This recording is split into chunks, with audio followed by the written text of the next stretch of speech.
Welcome! Today in front of me Black Shark 5 Pro and I'll show you how to hide developer options on this device.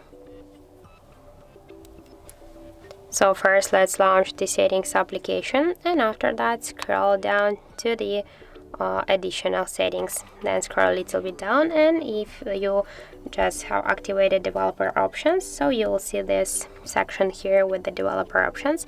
Just to hide them, you should click here once on this swatcher, and now we can see that all of the options, they are blocked, and one will go back to the additional settings, and we'll go back again to the additional settings. We can see that the developer options section is gone. So that's it. Thank you for watching, and if you find this video helpful, don't forget to leave a like, comment and to subscribe our channel.